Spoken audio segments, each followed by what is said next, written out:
कि हम लोग पहाड़ से माइग्रेट हुए थे यहाँ दिल्ली एनसीआर में। जो जीवन के आपके अभाव होते हैं ना, वो आपको ये रियलाइज़ नहीं करवाते कि ये अभाव है। आपको लगता है लाइफ तो ऐसी, पहले लगता था कि बस यही जो एक 2 कमरे का घर है यही घर है। फिर उससे बाहर निकले तो दूसरी दुनिया पता चली, फिर उससे और आगे गए तो कुछ और पता चला। मम्मी पापा और जब आपस में गढ़वाली में बात करते थे तो कहते थे कि हम तो घर जान छी। तो मैं सोचती थी घर तो यही है, इनको कौन से घर जाना है। तो वो एक क्वेश्चन होता था हमेशा। मुझे टीवी के बारे में कुछ नहीं पता था। मैं अपने पूरे खानदान में पहली इंसान हूँ जो जिसने टीवी मीडिया में, इलेक्ट्रॉनिक मीडिया में कदम रखा। मैं शायद जीवन में अब उतना तैयार हूँ जहाँ पर जिस चीज़ के बारे में मैं सोचती हूँ या ऐसा किया जाना चाहिए। So I think this is the time. तो आज हमारे साथ हैं मीनाक्षी कंडवाल जी, जो हज़ारों लोगों के दिलों में राज करती हैं और जिन्हें लोग काफ़ी पसंद भी कर रहे हैं। खासकर उत्तराखंड और उत्तराखंड के लोगों के लिए जिस तरह से आपने आवाज़ उठाई है, वहाँ के लोगों के लिए आप आगे आई हैं। लोग आपकी तारीफ़ करते हुए नहीं थक रहे हैं। इंटरव्यू ले रही हूँ मैं आपका, तो ये सौभाग्य मुझे प्राप्त हुआ है। शुरुआत से लेके अब तक कई सवाल हैं जिनका जवाब लोग जानना चाहते हैं। तो मैं चाहती हूँ कि शुरुआत आपके बचपन से करते हैं कि कैसा आपका बचपन रहा और कहाँ आप पली बड़ी और स्कूलिंग कहाँ से हुई? बचपन, हाँ एक्चुअली मैं घर में बड़ी थी जी। तो बड़े बच्चे जो होते हैं ना वो छोटे में ही बड़े हो जाते हैं। मतलब उनको ये पता नहीं चलता कि हमेशा तुम बड़े हो बड़े हो बड़े हो, तुम्हारा छोटा भाई है, छोटी बहन है। तो मतलब जब मैं बच्ची थी तो मुझे तभी लगता था कि मैं बहुत बड़ी हूँ। सो बचपन एग्जैक्टली उस तरह से आया नहीं जैसा सोचा था। लेकिन हाँ, being a child you do so many things. और जिस तरह की फैमिली थी, क्योंकि हम लोग पहाड़ से माइग्रेट हुए थे यहाँ दिल्ली एनसीआर में, तो एक ही छोटे से घर में बहुत सारे परिवार भी रहा करते थे, काइंड ऑफ जॉइंट फैमिली। सो उस समय जो जीवन के आपके अभाव होते हैं ना, वो आपको ये रियलाइज़ नहीं करवाते कि ये अभाव है। आपको लगता है लाइफ तो ऐसी ही थी। जैसे एक वो बड़ी अच्छी सी, बड़ी एक प्यारी सी कविता है कि बेसिकली वो एक चिड़िया की लाइफ है पूरी, जो बताती है कि जब मेरा घर घोंसले जितना था, या जब मैं अंडे में थी तो ऐसा था, फिर जब उड़ना शुरू किया तो पता चला कि कितना बड़ा है संसार। सो एग्जैक्टली बचपन वैसा ही था। पहले लगता था कि बस यही जो एक 2 कमरे का घर है यही घर है। फिर उससे बाहर निकले तो दूसरी दुनिया पता चली, फिर उससे और आगे गए तो कुछ और पता चला। लेकिन ये कि दिल्ली में ना रहते हुए हमेशा ये लगा कि हम यहाँ रहते हैं, यहाँ पर हमारा घर है, रेंटेड घर है, पर घर जिस तरह से उसको बोलते थे ना, वो असली सेंस पहाड़ वाले घर के लिए आती थी। जैसे हमारे यहाँ पे ना शुरू में मम्मी पापा और जब आपस में गढ़वाली में बात करते थे तो कहते थे कि हम तो घर जान छी। तो मैं सोचती थी घर तो यही है, इनको कौन से घर जाना है। तो वो एक क्वेश्चन होता था हमेशा। सो बेसिकली उस समय बचपन में घर का मतलब पहाड़ वाला घर होता था, बिकॉज वो आपका ओरिजिनल घर है। यहाँ पर क्या है कि ठीक है, आप अपनी आजीविका के लिए या बाकी लाइफ के लिए आप यहाँ पर हो। So this was the difference. तो आपका जो स्कूलिंग आपने कहाँ से की, फिर कॉलेज आपने कहाँ से किया? दिल्ली से? सारी पढ़ाई दिल्ली से हुई मेरी। स्कूल दिल्ली में ही था, कीर्तिनगर में मेरा स्कूल था, government girls senior secondary school Kirtinagar. If anyone who is watching it, क्योंकि कोई भी दोस्त अभी है नहीं कांटेक्ट में, और उस टाइम पर मोबाइल सोशल मीडिया कुछ नहीं था, तो आई थिंक कोई भी टच में नहीं है। तो अगर जिनको भी मेरे स्कूल का नाम सुनने से पता चला हो कि हम साथ पढ़ते थे तो please be in touch and contact करिएगा। कॉलेज मेरा विवेकानंद कॉलेज से हुआ, दिल्ली यूनिवर्सिटी से। फिर उसके बाद मैंने मास कम्युनिकेशन किया जर्नलिज्म में श्री अरबिंदो कॉलेज से, और फिर बस मीडिया का सफ़र शुरू हो गया। देखिए, आपके करियर की जो शुरुआत थी वो कैसे हुई? आप देखा जाए तो आप बड़े बड़े चैनलों का फेस बन चुके हैं और इतने साल आपने बड़े बड़े चैनलों में काम किया है। इसके बावजूद आप वहाँ से इस्तीफ़ा देने के बाद एक डिजिटल प्लेटफॉर्म आपने चुना है काम करने के लिए। इंडिविजुअली आप अभी काम कर रहे हैं, तो वो निर्णय कैसा रहा? मतलब कुछ मुश्किलें अभी आ रही होंगी आपको, और आई भी होंगी जब वो आप निर्णय ले रही होंगी कि नहीं अब मुझे इंडिविजुअली काम करना है और डिजिटल प्लेटफॉर्म पे काम करना है। तो डिजिटल प्लेटफॉर्म ही क्यों आपने चुना कि अब मुझे यहाँ काम करना है? एक्चुअली मैंने टीवी को बहुत अच्छा खासा टाइम दिया है। मतलब 14 साल अपने आप में एक एज होती है। 14 साल में बच्चा बड़ा हो जाता है, मतलब अपनी टीनेज में आ जाता है। तो 14 साल मतलब बहुत अच्छा टाइम था टीवी को देने के लिए। और मैंने तो बिल्कुल एज ए फ्रेशर जब शुरुआत की, मुझे टीवी के बारे में कुछ नहीं पता था। मैं अपने पूरे खानदान में पहली इंसान हूँ जो जिसने टीवी मीडिया में, इलेक्ट्रॉनिक मीडिया में कदम रखा। उससे पहले ज़्यादातर लोग थे भी नहीं। तो एक अच्छी खासी जर्नी मतलब टीवी की रही, और फॉर्चुनेटली मेरे को सारे उन चैनल्स और ग्रुप्स में काम करने का मौका मिला जहाँ मुझसे बहुत अनुभवी और ऐसे लोग जिन्होंने जर्नलिज्म में बहुत नाम बनाया है, उन लोगों के साथ काम करने का मौका मिला। बट एक टाइम के बाद हमेशा हम सबकी लाइफ में स्टेज आती है जब हम सोचते हैं कि अच्छा हम ये कर तो रहे हैं, अब व्हाट नेक्स्ट। तो मुझे लगा कि ये वो टाइम है अब जब मैं कुछ ऐसी चीज़ें करना चाहती हूँ जो मैं अपने बूते कर सकती हूँ या जिस पर मैं सोच रही हूँ। हालांकि प्लेटफॉर्म मतलब ज्वाइन अगर कहीं करना हो तो प्रस्ताव काफ़ी थे, मैं कोई और टीवी चैनल भी ज्वाइन कर ही सकती थी, या अगर डिजिटल भी कहीं ज्वाइन करें तो बहुत सारे अच्छे डिजिटल प्लेटफॉर्म्स आज की तारीख में काम कर रहे हैं, वहाँ भी जा सकते थे। बट मुझे लगा कि मैं शायद जीवन में अब उतना तैयार हूँ जहाँ पर जिस चीज़ के बारे में मैं सोचती हूँ या जिन स्टोरीज़ पर मेरा विश्वास है या जो मुझे लगता है कि ये काम ऐसे होना चाहिए या ऐसा किया जाना चाहिए, so I think this is the time. और मुझे लगा अब इससे बेहतर टाइम कोई नहीं हो सकता। वरना लोग हमेशा कहते हैं कि 2-3 साल और जॉब कर लो, थोड़े से पैसे जोड़ लो ताकि वो इन्वेस्टमेंट का काम करें। सो आई थिंक आप वेट करते रह जाएंगे। There is never a good time for anything. जो टाइम है वो अभी है। Like we don't know what will happen after 6 months। तो ये चीज़ मेरे दिमाग में थी, तो इसीलिए ये डिसीजन लिया। एंड आई थिंक जो रिस्पॉन्स इनिशियली आया बहुत अच्छा है, so I am really happy about it. हाँ, हाल ही में आपका जोशीमठ का दौरा रहा जो सभी लोगों ने देखा, सब लोग आपको पहले से जानते थे और जिस तरह से आपने वहाँ पे जोशीमठ में जाके लोगों की आप आवाज़ बनी, आवाज़ उठाई उनके लिए, उस पर आप क्या कहना चाहेंगे? आपने उन लोगों से बात की होगी, उनके दुख को समझा होगा, दर्द को समझा होगा, क्योंकि आप भी एक पहाड़ी है, वहाँ से बिलोंग करती हैं, तो कहीं ना कहीं जो वहाँ पे रिपोर्टर जा रहे थे, जर्नलिस्ट जा रहे थे, वो उस चीज़ को कनेक्ट नहीं कर पा रहे थे। हमने देखा आपकी वीडियोस सारी किस तरह से लोग आपको एक परिवार का हिस्सा समझ के आपको दर्द बांट रहे थे, दुख बांट रहे थे आपसे। तो वो चीज़ें आपको क्या मतलब कैसा वहाँ पे जाके आपको फील हुआ, क्या लगा आपको उनके बीच जाकर? एक्चुअली मैं ये मानकर चलती हूँ कि जोशीमठ वाला कवरेज, मैंने पहले भी ये बात कई बार कही है कि वहाँ पर जाते हुए मुझे ये नहीं लग रहा था कि मैं सिर्फ एक जर्नलिस्ट हूँ, और क्योंकि मैं चैनल में काम नहीं कर रही थी तो मेरे ऊपर कोई ऐसी बाउंडेशन नहीं थी कि ये काम कैसे करना है, क्या करना है, उसके जो अपने, क्योंकि टीवी की टर्मिनोलॉजी अलग होती है, उसके रिपोर्ट्स करने का तरीका अलग होता है। और जब मैंने सोचा मुझे जाना है तो मेरे दिमाग में सिर्फ ये बात थी कि चाहे मेरी रिपोर्ट कहीं पब्लिश हो, चाहे ना हो, चाहे मेरे पास कोई प्लेटफॉर्म, कोई मीडियम नहीं हो, लेकिन मुझे वहाँ पर जाना है। एक इंटरव्यू में मैंने ये बात की थी और कई लोगों ने ना मुझे इस चीज़ को उसके बाद हाईलाइट भी किया। I am very sorry to say it, but I think this is the best way I can say it. जब कभी कहीं पर कोई नहीं रहता है, समवन पासेस अवे, है ना, someone has that human loss और द फैमिली लॉस, तो आप क्या करते हो उस टाइम पर? आप किसी के परिवार से कोई चला गया है, आप उस इंसान को क्या कह दोगे? आपके पास संवेदना का ऐसा कोई शब्द नहीं होगा जिससे उस इंसान की तकलीफ कम हो सकती हो, या जो व्यक्ति उसको छोड़कर चला गया है वो वापस आ जाए।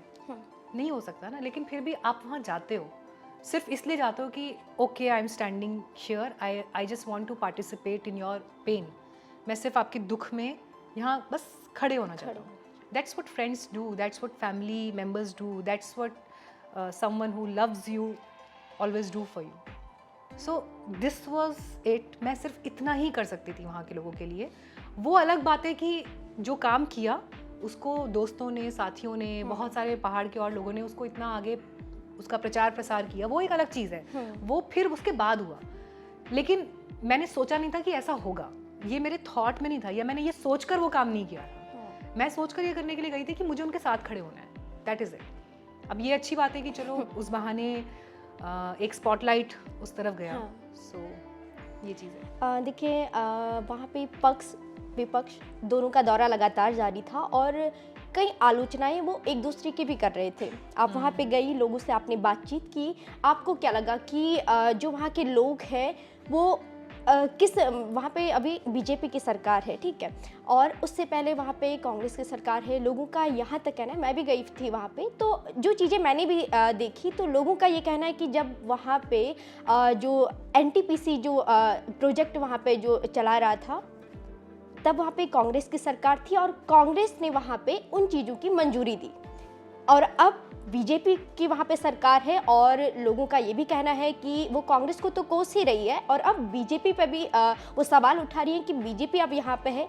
जब से यहाँ पे दरारें आनी स्टार्ट हुई थी तब सरकार, वहाँ पे नेता, इतने बड़े बड़े नेता हैं, मंत्री हैं, उनका रुख उस तरफ नहीं हो रहा था। तो आपको क्या लगता है कि दोनों जो पक्ष और विपक्ष है, किसकी गलती वहाँ पे लोगों के जिस नज़रिए से देखा जाए तो किसकी गलती लगती है? वहाँ पर सबसे बड़ी गलती स्वार्थ की है। सबसे बड़ी गलती लालच की है और सबसे बड़ी गलती असंवेदनशीलता की है। इन तीनों चीज़ों के अपने अपने चेहरे हो सकते हैं, इन तीनों चीज़ों की अपनी अपनी विचारधाराएं हो सकती हैं, लेकिन ये अपने आप इसका मूल तत्व ये भाव है जिनकी वजह से वो हुआ। उत्तराखंड 2000 में बना और उसके बाद से अब 2023 मतलब अब 23वें साल में हम प्रवेश कर गए हैं, 22वें साल में। आप ये समझ कर चलिए कि बदला तो कुछ नहीं ना, सरकारें चाहे किसी की भी आई गई हों, 5-5 साल वाला हिसाब रहा है। इस बार हुआ है कि चलो बीजेपी वापस फिर सत्ता में लौटी है, लेकिन जो भी परियोजनाएं वहाँ चल रही हैं वो किसी एक के शासन में ही नहीं हुई है, किसी एक के दौर में नहीं हुई है। वो एक प्रक्रिया की तरह चल रहा है वहाँ पर। सिर्फ आज भी हो रहा है और आगे भी होगा अगर यहाँ से कोई मिसाल कायम नहीं की गई तो बात जब गलती की आती है तो जो मौजूदा सत्ता है सवाल उससे ही पूछे जाएंगे। अब अगर आज की तारीख में हम वहाँ पर ग्राउंड पर खड़े हैं और हम ये कहना शुरू कर दें ग्राउंड पर खड़े होकर कि कांग्रेस ने ऐसा किया, तो कांग्रेस तो भी विपक्ष में है ना वहाँ पर। अभी जो सरकार में है, जिसके पास पावर है या जो कुछ करने की स्थिति में है, उसी से सवाल होंगे, उसी का क्रिटिसिज्म होगा और उसी को चीज़ें बेहतर करनी है। मैं एक छोटी सी बात बताती हूँ आपको। जब मैं वहाँ पर गई तो मुझे मेरे कुछ, क्योंकि होता है ना जब आप जाते हो तो बहुत सारे लोग आपसे मिलने आते हैं कि मैम वहाँ पर ना आज डीएम आए हुए हैं, मैम आज वहाँ पे वो पहुँचे हुए हैं, आप जाके उनका इंटरव्यू कर लीजिए, आज आप इससे बात कर लीजिए। तो मैंने सिर्फ सिंपल एक लाइन में कहा, मैंने कहा मैं किसी नेता से, किसी मंत्री से, किसी अधिकारी से बात करने नहीं आई हूँ, मैं सिर्फ यहाँ पर लोगों से बात करूँगी। मैंने कहा इस समय जो अधिकारी हैं ठीक है उनका वर्जन आना ज़रूरी है, पर बाकी और बहुत सारे मीडिया प्लेटफॉर्म्स हैं जो कर रहे हैं वो करते रहेंगे, कोई बात नहीं। मैं सिर्फ लोगों की बात करूँगी और लोग जो बात कह रहे हैं वो लोगों के थ्रू ही वो बातें आगे जाएंगी। और जब वो बातें आगे जाएंगी तो जो लोग सुनेंगे, यानी कि अधिकारी, सिस्टम, सरकार, इस वक्त उनको बोलना नहीं चाहिए, इस वक्त उनको एक्शन लेना चाहिए।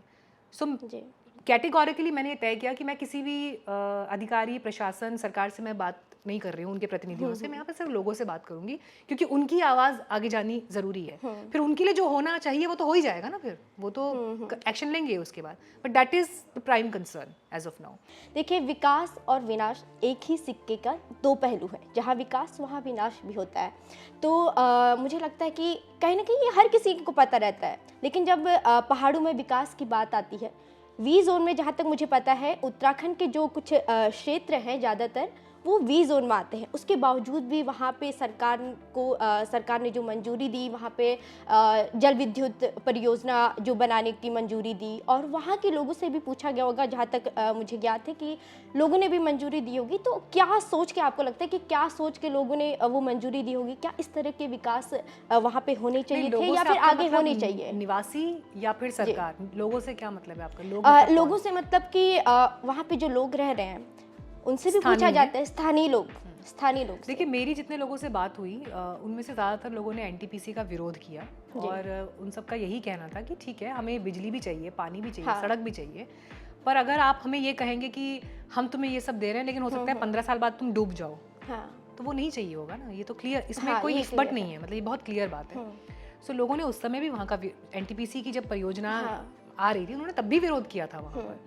और भी कुछ और ऐसे प्रोजेक्ट्स थे जिनका विरोध किया गया। इवन रैनी में इतनी बड़ी आपदा आई, अगर उसके बाद भी वो चीज़ें नहीं रुकी तो इससे समझ में आता है कि जिन 3 चीज़ों का मैंने पहले जिक्र किया, लालच, स्वार्थ, दोनों लगभग सेम ही है वैसे, लेकिन असंवेदनशीलता, ये तीनों चीज़ें ये बताती हैं कि आपने उन प्रोजेक्ट्स को नहीं रोका, उसकी वजह से आज वहाँ पर वो चीज़ें दिखाई दे रही हैं। प्राकृतिक रीजंस अपनी जगह हैं, लेकिन जो मैन मेड है आप उनको अनदेखा नहीं कर सकते। 1976 में एक कमेटी आपको चीज़ें बता रही है। गवर्नमेंट के लेवल पर प्रॉब्लम ये है कि किसी भी दल की सरकार हो, लेकिन प्रॉब्लम ये है कि जो कमेटी आप खुद बनाते हैं ना तो आप उनकी सुनते हैं, सुप्रीम कोर्ट जो कमेटी बनाता है आप उनकी भी नहीं सुनते। जब आप विपक्ष में बैठते हैं तो आपके नेता जो बात कहते हैं उस समय का अलग पहलू होता है, जब आप सत्ता में आ जाते हैं तो फिर वो विचार ही गायब हो जाता है। तो ये बहुत बड़ी प्रॉब्लम है और इसके केंद्र में बिंदु यही है कि आप हिमालय, उसकी नदियाँ, जो वहाँ की इकोलॉजी है, उन सब के लिए आप फील नहीं करते हैं। ये प्रॉब्लम है। और फील कर पाएंगे जो वहीं के लोग हैं, इसीलिए उन वहाँ के लोगों का पार्टिसिपेशन इन फैसलों में होना बहुत ज़रूरी है। इसका मतलब ये नहीं है कि आपको कुछ चीज़ बनानी है, आपने एनओसी लिया, बोला कि तुमको इसका मुआवजा 12 लाख रुपए 10 लाख रुपए पकड़ाते हैं, अपना एनओसी साइन करके दे दो, तो ठीक है, शायद हो सकता है कि पैसों के लिए वो लोग साइन कर भी दें। वो लोग बेचारे बहुत हम्बल बैकग्राउंड से हैं, उनके लिए वो 10-12 लाख रुपए की रकम बहुत बड़ी है उस लिहाज से।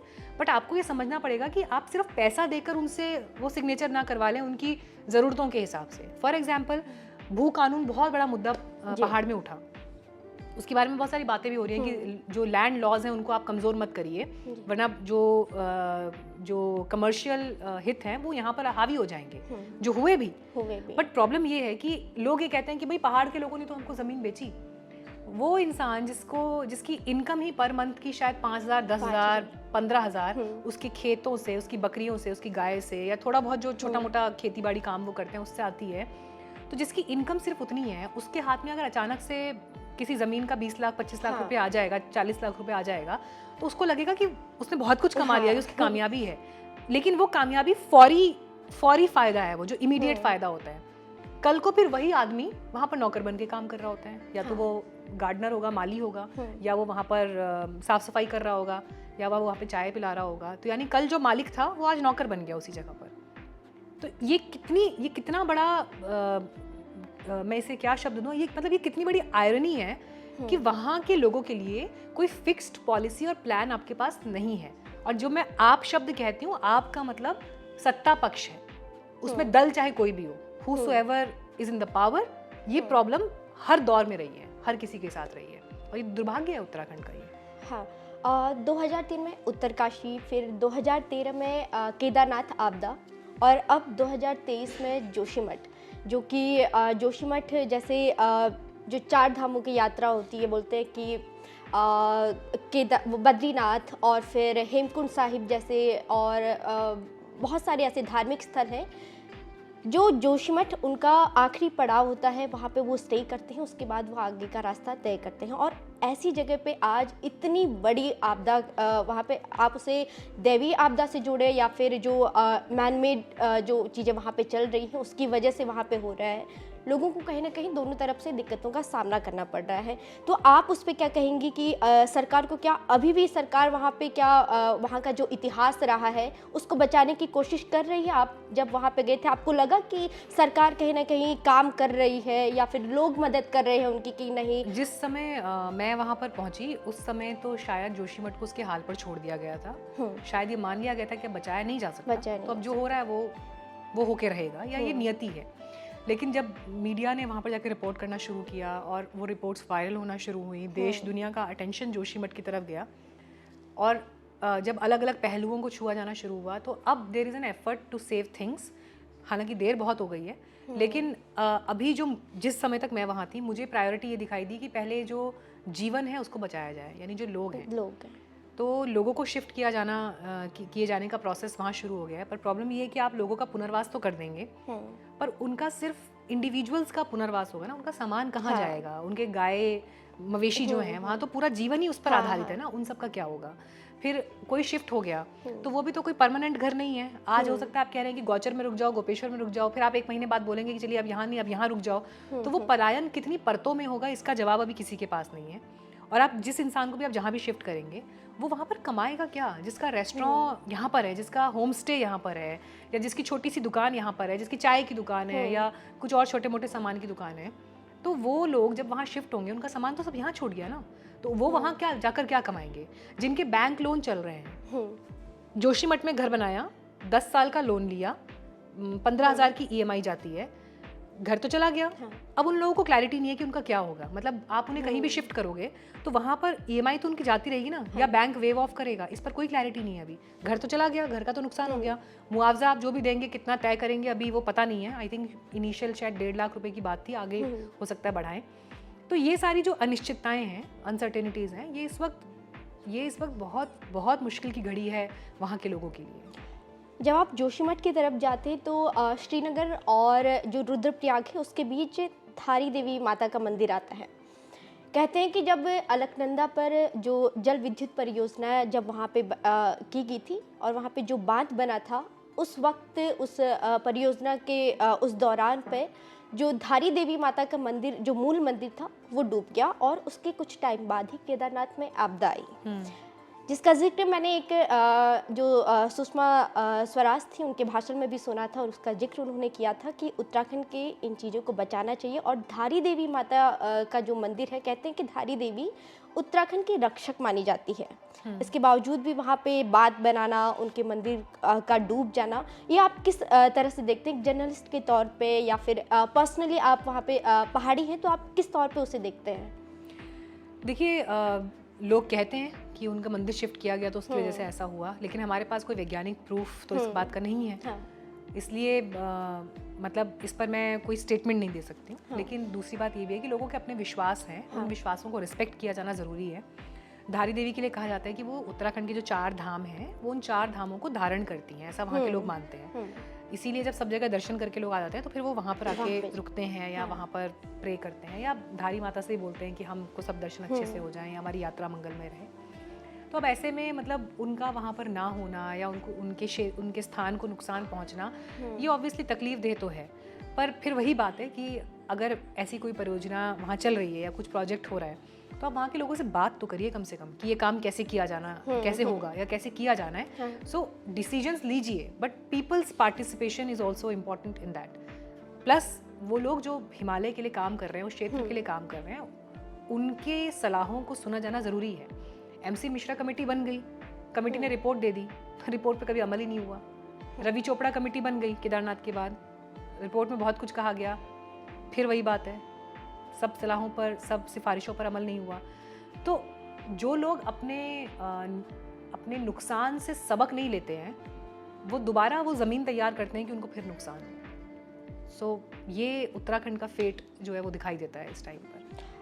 जोशीमठ या फिर वहाँ जो अभी सरकार है, जो विकास वहाँ पे हो रहे हैं, आप उसके बारे में कुछ कहना चाहेंगे? विकास राज्य के लिए ज़रूरी है, लोगों को एम्प्लॉयमेंट चाहिए, उनको वहाँ पर सुविधाएं चाहिए। पलायन रोकना है तो हम लोग क्यों वहाँ से आए ना, इसीलिए आए ना क्योंकि वहाँ पर एजुकेशन, रोजगार, मौके नहीं थे। तो वो करना वहाँ ज़रूरी है। आप ये नहीं सोच सकते कि ठीक है सब बंद कर दो, इट इज़ नॉट पॉसिबल। वो ज़रूरी है, बट देन अगेन उस दोनों के बीच में एक फाइन बैलेंस आपको लेकर आना पड़ेगा। अपने लोगों की बात आपको सुननी पड़ेगी। अब जो बड़े बड़े वैज्ञानिक हुए हैं, अगर उन्होंने कुछ मशवरे दिए हैं कि इस क्षेत्र में ब्लास्ट मत करिए, या इस रेंज पर ये काम मत करिए, या यहाँ पर पानी को मत रोकिए, या कम से कम इन नदियों का पानी मत रोकिए, तो I am not an expert on those things. पर अगर किसी ने वो बातें की हैं तो उनका एनालिसिस होना तो ज़रूरी है। पहाड़ों को काटने के लिए भी अलग अलग तरह की टेक्निक्स होती होंगी। अगर आपको ये कहा जा रहा है कि ब्लास्ट मत करिए, आपने उदाहरण देख भी लिया क्या हो रहा है, लेकिन उसके बावजूद भी अगर ब्लास्ट होकर ही आपकी योजनाएं चल रही हैं, तो ये तो एक बहुत ही छोटी सी बात है जो कोई भी समझ सकता है। पर अगर आपको अपने लालच के आगे वो चीज़ें नहीं दिखाई दे रही हैं, है ना, तो ये नुकसान उत्तराखंड की ज़मीन और वहाँ के पहाड़ इस वक्त उठा रहे हैं। और एक मेरे साथ शंकराचार्य मठ में जो स्वामी जी थे, उन्होंने बड़ी अच्छी बात बोली। उन्होंने कहा कि जो हमारे पूर्वज थे वो भी तो पहाड़ों पर कील ठोक सकते थे ना। हाँ। अगर शंकराचार्य यहाँ पर आ गए 11 साल की उम्र में तपस्या करने के लिए, बैठ गए इस पेड़ के नीचे, उनको लगा कि ये बहुत महान जगह है, तो यहाँ पे कुछ ऐसा बनना चाहिए कि यहाँ पे 1000 लोग और आ सकें, तो वो उस समय भी कुछ कर सकते थे ना। क्यों नहीं किया? क्योंकि शायद उनको पता था कि इस क्षेत्र का अपना एक महत्व है, यहाँ पर ये चीज़ नहीं होनी चाहिए। अगर आप तीर्थ के लिए जा रहे हैं, तीर्थ में जाने का तरीका अलग होता है, टूरिज्म में जाने का तरीका अलग होता है।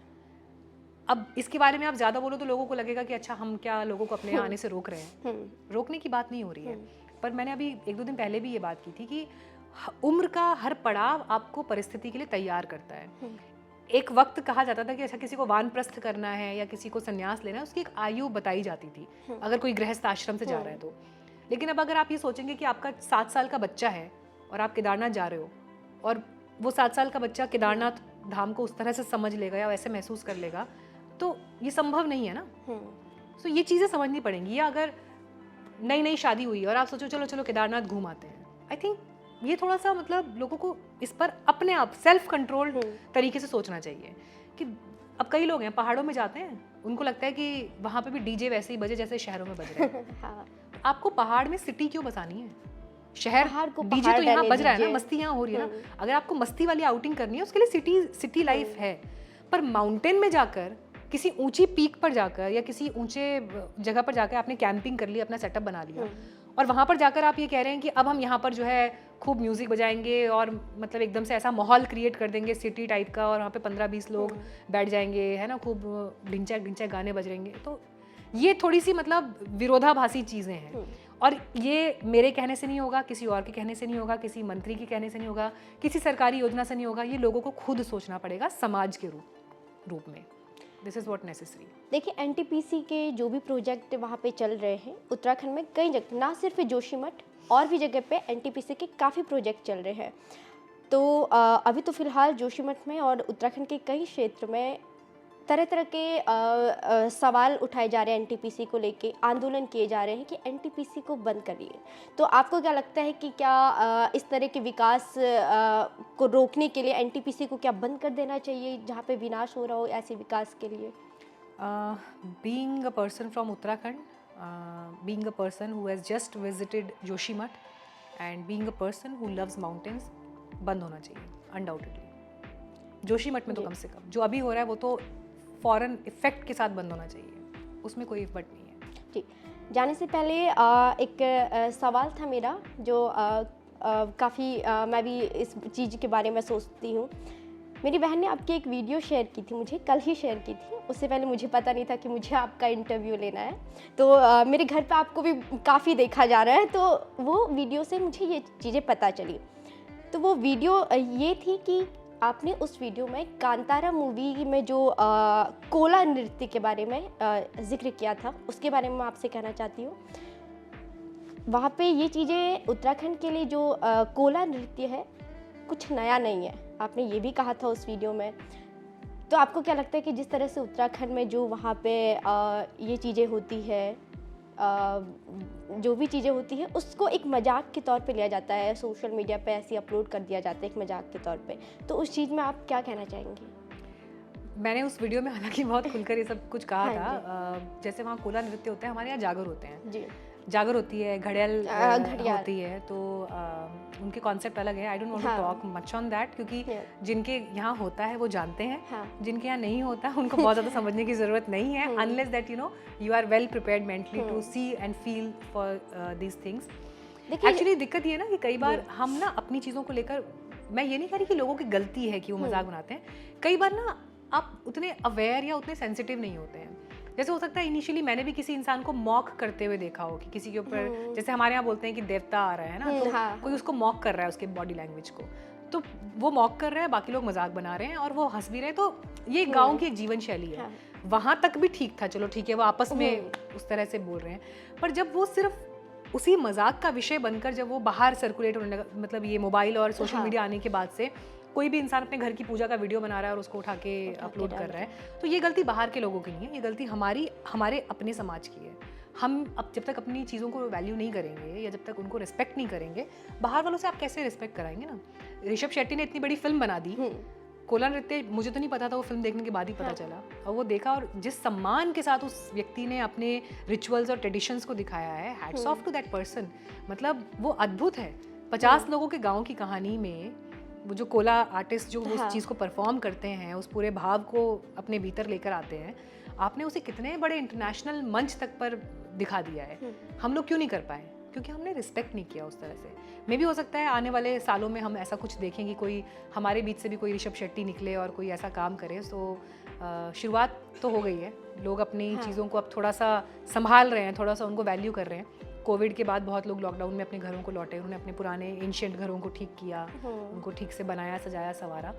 तो ये जो शुरुआत है ये भी छोटी है, बट आगे और स्ट्रॉन्ग होती चली जाए, इस बात की उम्मीद है।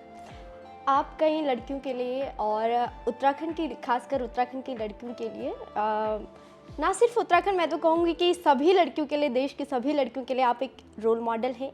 वो भी आपकी तरह एंकर बनना चाहती है, कर्मठ और एक निडर एंकर जर्नलिस्ट। तो आप उनको कुछ मैसेज देना चाहती है? अपनी लाइफ का एंकर बनो, अपनी लाइफ का जैसे आप अपनी लाइफ का एंकर बनो, अपनी लाइफ को होल्ड करो, that's it, rest everything will take place. तो ये थे हमारे साथ मीनाक्षी कंडवाल जी, जो किसी पहचान की मोहताज नहीं है। आपका नाम किसी पहचान का मोहताज नहीं है, ऐसा मेरा मानना है। Thank you. और आपने हमारे साथ हमारे चैनल पे आए और बहुत अच्छे तरीके से आपने जिस तरह से अपना जीवन परिचय दिया और फिर कैसे आप करियर में आगे बढ़ी और जोशीमठ के लिए, उत्तराखंड के लिए आपने किस तरह से आवाज़ उठाई, आज सभी लोग जानते हैं। बहुत बहुत धन्यवाद, आपने जिस तरह से हम लोगों को ये बातें शेयर की हमसे। उम्मीद करती हूँ कि आगे भी आप उत्तराखंड, और ना सिर्फ उत्तराखंड बल्कि देश के उन तमाम लोगों की आवाज़ बन के आगे भी ऐसे ही जाएं। और उम्मीद करती हूँ फिर से आपके साथ मेरी फिर से मुलाकात हो और किसी तरह से interview. And I just wish that ये जो इंटरव्यू हुआ है ये पहला इंटरव्यू नहीं, इसके बाद आगे आपके और बहुत सारे जो है वो इंटरव्यूज हों। This is what I wish for you and you are a bright person. All the best. Thank you. तो सभी दर्शकों से निवेदन है कि अगर आपको ये इंटरव्यू पसंद आया हो तो इस वीडियो को लाइक करें, हमारे चैनल को सब्सक्राइब करें और वीडियो को शेयर ज़रूर करें।